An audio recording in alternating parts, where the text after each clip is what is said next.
How many of you have advised or worked for companies who invested in future markets in the last 3 years? Please, hands up. How many of you have experienced that these companies are making minimal profits with these future investments? At least 50% of all hands went down.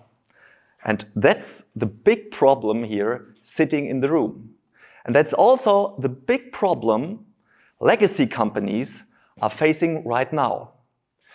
They are not making profits out of future markets. They are just looking at their core. And me, as a professor and advisor of more than 100 companies, analyzing more than 1,000 companies, I found the same mistake all the time. And I also found a pattern how to mitigate that. So let's start with the mistakes. Mistake number 1. Companies are just evolving the core. So just looking at how can they start from their products they already have to move them into the future markets. But that's too slow. It's not really competitive. Second approach, they are looking externally, new trends, new technologies, new capabilities. Also takes too long time and no differentiation. So what all these companies don't do, they look internally in what they already have. Data from their customers. Infrastructure they built. Relationships to suppliers and partners they established. So the future, or the future markets hide in what a company already has, not what you sell. Let me prove that, and I give you 3 examples. Nike, you all know. Nike had customer data of 200 million customers. They didn't add features to shoes, but they built or entered in the fitness lifestyle market. Nutrition, training, and community.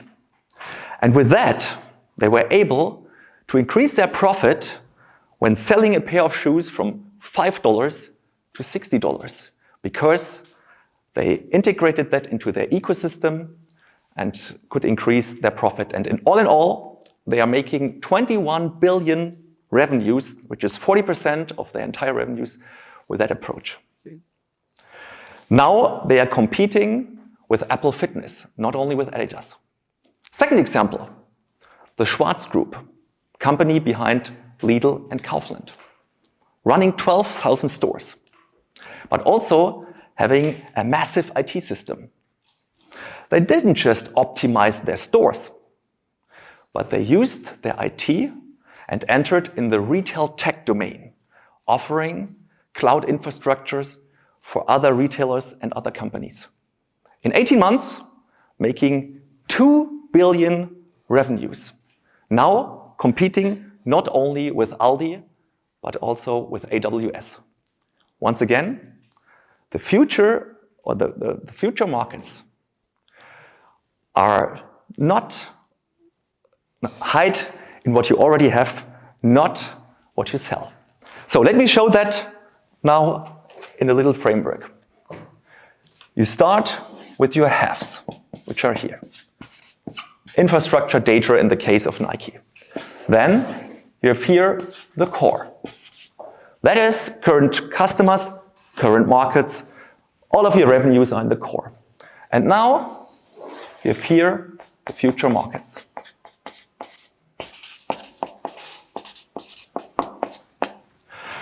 And as you have seen it with the Schwarz Group and Nike, what they did, they looked at their haves and moved directly into the future markets. And now here comes the trick, because you can even develop that further, like a flywheel. Because what happens is, take Nike, you have the customers and the data.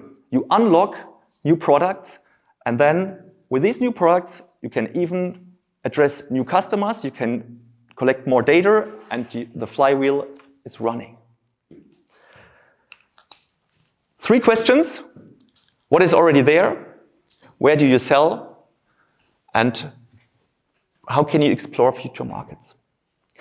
And I created an AI-based tool called Future Systemizer, where you can assess your haves, your core markets, and your future markets, get a score in just 15 minutes, get first indications which haves fit to your future markets, and you can just use it for free.